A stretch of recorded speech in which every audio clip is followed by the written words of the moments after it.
پاکستان کے صوبہ بلوچستان کی وسیع و عریض وادیوں کے درمیان پہاڑوں کے دامن میں آباد ہے ایک جگہ مچھ، اور اسی مچھ کے سنگلاخ علاقوں میں واقع ہے پاکستان کے سب سے سخت ترین، سب سے خوفناک اور سب سے پرانی جیل، جسے مچھ جیل کہا جاتا ہے۔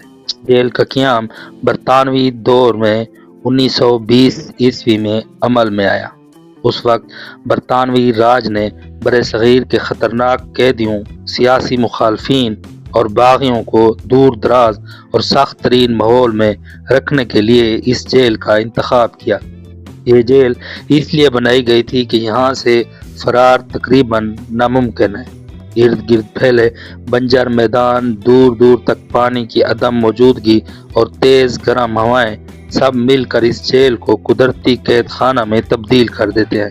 برطانوی دور میں سیاسی کارکن، آزادی کے متوالے اور جرائم پیشہ افراد سبھی کو اس جیل میں لایا جاتا تھا۔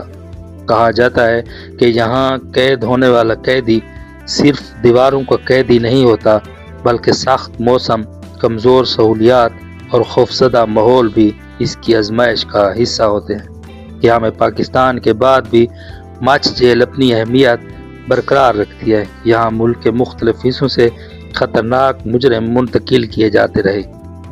اچھی پہرہ داری، بلند دیواریں، عینی دروازے اور سخت ترین سیکورٹی اسے پاکستان کی محفوظ ترین جیلوں میں شامل کرتی ہے۔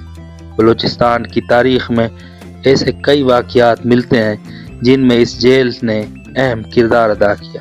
پولیس، ایف سی اور دیگر ادارے مسلسل اس جیل کی حفاظت پر مامور رہتے ہیں، کیونکہ یہاں قید اکثر مجرم ریڈ لسٹ میں شامل ہوتے ہیں۔ مچھ جیل کا ایک اور پہلو ہے اس کی جغرافیائی تنہائی۔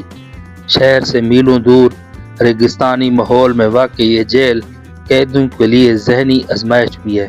سخت سردیاں اور جھلسا دینے والی گرمیاں جیل کے بے رحم ماحول کو مزید سخت بنا دیتی ہیں۔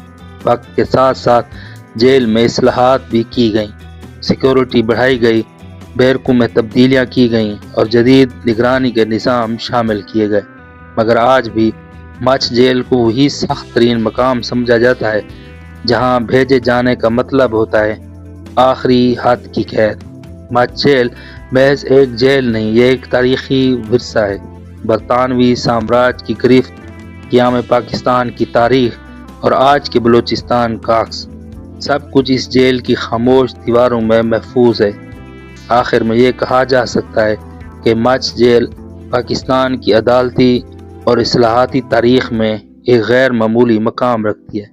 یہ جیل آج بھی طاقت، قانون اور ریاستی اختیار کی ایک علامت ہے۔